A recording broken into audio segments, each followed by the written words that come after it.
సరిపోదా శనివారం trailer analysis prediction టైప్లో చేద్దాం. బేసిక్గా ఫుటేజ్ అంతా చూశాను, టీజర్లు చూశాను, కొన్ని ఇంటర్వ్యూలు చూశాను. నాకైతే కొన్ని క్వశ్చన్స్ ఉన్నాయి. ఏం జరిగింది, ఏం జరుగుతోంది, ఏం జరగబోతోంది? Hello guys, welcome to ball pitch meetings. కొత్తగా వచ్చినట్టయితే లైక్, షేర్, సబ్స్క్రైబ్ చేసుకుంటూ వెళ్ళండి. దగ్గరలో ఉన్న 190 దగ్గరలో ఉన్నాం. కమెంట్ అయితే చేయండి అబ్బా, ఎందుకంటే మీరు బాట్స్ కాదని తెలియాలి. మీరు బాట్స్ కాకపోతే కమెంట్ చేయండి. అసలు ఈ మధ్య ఏ బాట్స్ ఎక్కువైపోతున్నాయి, స్క్రిప్ట్ కూడా మెయింటైన్ అవ్వట్లా, స్పెల్లింగ్ మిస్టేక్స్ చేస్తున్నాయి, నచ్చినట్టు రాస్తున్నాయి, కామెంట్ లెంత్, బాట్స్ మాత్రం ఎక్కువైపోయినాయి. Okay, family star pitch meeting మీరు ఈ వీడియో చూస్తున్నారంటే అది ఎడిటింగ్లో ఉంది, ఈ వారం వచ్చేస్తుంది. సారీ డిలే అయింది. మనం మొదలు పెడదాం. సరిపోదా శనివారం అండి. చెప్తాను కదా, ఆ టైటిల్ కానీ ఫస్ట్లో వచ్చినప్పుడు కానీ, ఆ లుక్ వచ్చినప్పుడు కానీ ఒకటి వస్తుంది, ఒక ఆడియో వస్తుంది. ఒక్కటే రోజు కోపం తీర్చుకుంటే అది ఎలా ఉంటుంది, లెట్స్ సీ అన్నట్టు నాని గారిది ఒకటి వస్తుంది, ఒక పోస్టర్ నుంచి ఇలా జూమ్ అవుట్ చేసుకుంటూ. అది చూసి చెప్తున్నా, నాకైతే ఎక్స్పెక్టేషన్స్ పిచ్ పీక్స్కి వెళ్ళిపోయింది. ఎందుకురా అంటే, ఎస్, ఫైనల్లీ ఒక సూపర్ న్యాచురల్ టైప్ ఒక సినిమా వస్తుంది. బేసిక్గా హీరోకి ఒక పవర్ ఉంటుంది, లేదా ఏదో వలరబిలిటీ ఉంటుంది. సో మండే టు ఫ్రైడే ఏం చేయలేడు, సాటర్డే ఒక్కరోజే పవర్ ఉంటుంది. ఇప్పుడు దీన్ని ఎలా డీల్ చేస్తాడు, దిస్ ఇస్ ద స్టోరీ, కమాన్ అని చెప్పి నాకు ఒక ఊపు, ఎంతూజియాజం వచ్చింది. ఇది నేను చెప్తున్నాను అంటే మీకు క్లారిటీ వచ్చి ఉండాలి. దాని తర్వాత ఎస్జే సూర్య గారు ఒకటి చెప్పారు ఇంటర్వ్యూలో, ఏం లేదండి, చిన్నప్పుడు వాళ్ళ అమ్మాయి కోపపడతాడని చెప్పి సాటర్డే రోజే కోపం చూపి అంటారు. ఆ విషయం తెలిసాక నా ఊపంతా పడిపోయింది. సరే, నా తప్పే, నేనే ఏదో ఎక్స్పెక్ట్ చేశాను. సో బేసిక్గా ఒక అమ్మ చెప్పింది కాబట్టి సాటర్డే రోజే భాష అంటే నాకు అక్కడ మొత్తం ఊపంతా పోయిందండి. It's like just any other film.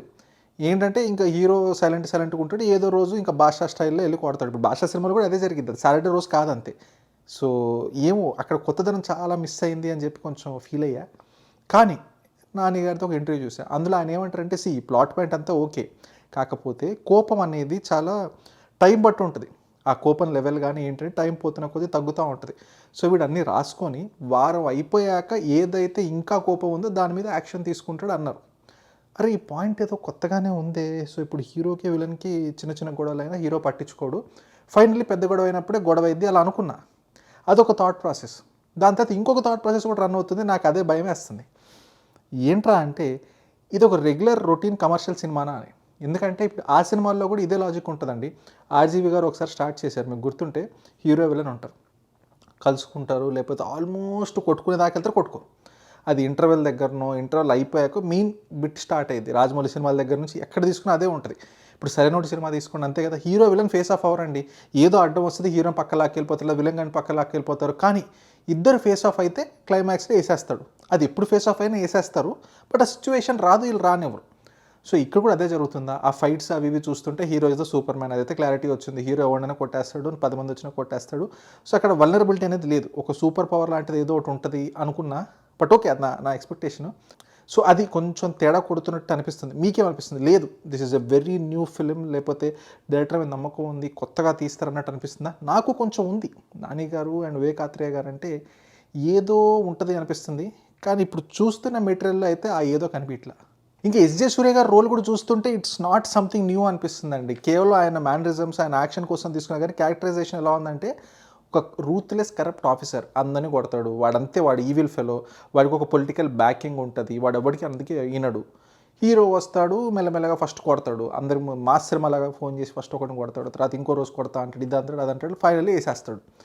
So ఈ దాంట్లో కొత్తదనం ఏంటి అనేది నాకైతే ఉన్న మెటీరియల్లో కనిపించలేదు. మీకేమైనా అనిపించిందా? లేదు, ఏదో ఉంది, సంథింగ్ దాచారు అనిపిస్తుందా? నాకు కూడా ఎందుకో ప్లాట్ సోకులపాలెం అనుకుంటా, that is almost equal to స్టూవర్ట్ పురమా. అంటే అక్కడ ఫేక్ కేసెస్ పెట్టి వీళ్ళందరినీ తీసుకెళ్ళి కొడతా ఉంటే హీరోకి ఏదో విధంగా కనెక్షన్ వచ్చేసి ఇలా వీళ్ళందరినీ ఇబ్బంది పెడుతున్నాడు, ఇంతమందిని ఇబ్బంది పెడుతున్నాడు అంటే హీ ఈజ్ ద మెయిన్ గై, వీడిని వేసేయాలి, వారు ఒక లెసన్ నేర్పించాలి టైప్లో యాక్షన్ ఉంటుందా? కొన్ని యాక్షన్స్ బిట్స్ అండ్ పీసెస్ చూస్తుంటే కూడా ఇప్పుడు బేసిక్గా నాకు ఆ సాటర్డే కాన్సెప్టే ఇంకా బాధేసిందండి. అంటే నా ఇమాజినేషన్లో నాకు బాధేసింది. ఎందుకంటే ఇప్పుడు వాళ్ళ అమ్మ చెప్పిందని చెప్పి సాటర్డే ఒక్కరోజు ఫైట్ చేస్తాడు అనుకుందాం, he can break that rule at any point కదా. దాంట్లో ఇంకా వెరీ స్ట్రిక్ట్గా ఏముంది? ఇప్పుడు పవర్ ఉంది, వాడికి సాటర్డే రోజే పవర్ వస్తుంది. ఇప్పుడు హనుమాన్ సినిమా ఉంది, ఇప్పుడు అది ఉంటుంది కదా, దాన్ని ఏమైనా పర్ల్ అనుకుందాం. సో అది చూసినప్పుడే పవర్ వస్తుంది, అప్పుడే ఇదంతా ఉంటుంది. అది లేనప్పుడు హీరోగా కొంచెం పిరికిపందా, భయపడతాడు. సో ఆ వల్నరబిలిటీ ఉంది. సో అది కొంచెం ఇంట్రెస్టింగ్గా ఉంటుంది, ఎలా ఓవర్కమ్ చేస్తాడు అని. ఇక్కడ మనోడు సూపర్ మ్యానే. ఇప్పుడు మండే రోజు చావో బతుకో టైప్లో అటాక్ చేస్తే హీరో తిరిగి కొట్టడా అంటే, చచ్చిపోతా నేను, ఓకే ఇట్స్ ఓకే, అది సాటర్డే కాదు, చంపేయండి అంటాడా? సో నాకు ఆ పార్ట్లో కొంచెం క్లారిటీ వస్తే బాగుంటుంది అనిపిస్తుంది. లేదు, it's just is personal preference, Saturday రోజే కొడతాడు అంటే మాత్రం నాకెందుకు అది స్ట్రాంగ్ పాయింట్ అన్నట్టు అనిపించలేదు. సో మీకేమనిపిస్తుంది? ఇంకా హీరోయిన్ రోల్ కూడా ఉంది అంటున్నారు. I have to see. Music అయితే బాగుంది. నాకు ఆ సరిపద శనివారం వచ్చినప్పుడు ఒక బీట్ వస్తుంది బీజిఎం, జేక్స్ బిజాయ్ అనుకుంటా, ఇప్పుడు మన కల్కిదే చంపేశారనమాట. ఆయన ఉన్నారంటే మ్యూజిక్ అయితే బాగానే ఉంటుందని ఎక్స్పెక్టేషన్, ఎస్పెషలీ ఆ బ్యాక్గ్రౌండ్ కానీ ఫైట్ కానీ. అది కల్కి అంటే మళ్ళీ మీరు ఆ కల్కి అనుకోకండి, ఒక మలయాళం కల్కి ఫిల్మ్ ఉంటుంది, మామూలుగా ఉంటుంది జేక్స్ బిజాయ్ సాంగ్. సో బేసిక్గా టు సమరైజ్, మిమ్మల్ని కన్ఫ్యూజ్ చేస్తుంటే, నాకు ఏదో అనుకున్నా కానీ అది అయ్యేలా లేదు. సినిమా కూడా చాలా షార్ట్ టైం ఫ్రేమ్లో తీశారు కాబట్టి నాకు ఎందుకో ఎక్కడో కొడుతుంది. కానీ హోప్ ఏదన్నా ఉంది అంటే వివేకాత్రేయ గారు నెంబర్ 1, నెంబర్ 2 నాని గారు, వీళ్ళు ఉన్నారంటే ఓకే, కొంచెం ఉన్న ఏదైనా సాటిస్ఫాక్షన్ ఉంటుంది అని నమ్మకం. టికెట్ నేనైతే బుక్ చేసుకున్నాను. యూఎస్ఏలో కూడా బుకింగ్స్ చాలా డీసెంట్గానే ఉన్నాయి, వీక్ డే అయినా కూడా. మీరు చేసుకోండి, చూద్దాం. సినిమా అయిపోయాక మళ్ళీ మాట్లాడదాం. చూసిన బాల్ పిచ్ మీటింగ్స్కి అర్థమైతే వచ్చారు. Thank you.